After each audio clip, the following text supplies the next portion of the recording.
મોટા ભાઈને ચાલતા ચાલતા એટેક આવતા રસ્તામાં જ મોત થયું છે। 30 મિનિટમાં નાના ભાઈએ પણ પ્રાણ છોડ્યા અને ઘટના જાણીને દ્રવી ઉઠશો। મિત્રો, સમગ્ર ઘટના વિશે વાત કરું પહેલા વિડીયોને લાઇક કરો અને ચેનલમાં નવા હો તો ચેનલને અવશ્ય સબસ્ક્રાઇબ કરી નાખજો। ન જાણ્યું જાનકી સાથે કાલે સવારે શું થવાનું છે। પાટણમાંથી એક કાળજુ કંપાવતી ઘટના સામે આવી છે।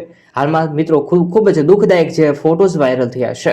મોટા ભાઈના મોતના સમાચાર મળ્યા અને 30 મિનિટની અંદર નાના ભાઈને પ્રાણ પંખેરું ઉડી ગયું છે। આ ઘટનામાં મોટા ભાઈના મોતના સીસીટીવી પણ સામે આવ્યા છે। સ્પષ્ટ જોવા મળે છે કે ચાલતા ચાલતા તેમને હાર્ટ એટેક આવી જાય છે અને મોટા સમાચાર જે છે હાજર લોકો તેમને હોસ્પિટલ ખસેડે છે। જો કે સારવાર મળે તે પૂર્વે જ તેમનું મોત થાય છે। હાલમાં જે માહિતી મળી રહી છે તે અનુસાર ઘટનાની વિગત વાત કરીએ તો પાટણના રાડેશ્વરમાં રહેતા રામલાલ કાંતિલાલ પટેલને 4 દીકરાઓ છે। હાલમાં તે હાર્ટ એટેક આવવાને કારણે આ દુઃખદ જે સમાચાર સામે આવે છે, સીસીટીવી પણ વાયરલ થયા છે। મિત્રો, ખરેખર દુઃખદાયક સમાચાર સામે આવી છે। બંને ભાઈઓની અંતિમ વિધિ સાથે કરવામાં આવી હતી। બંને ભાઈઓના સંતાનોએ પિતાની છત્રછાયા ગુમાવી છે। આવી રીતે દુઃખદાયક સમાચાર સામે આવ્યા છે।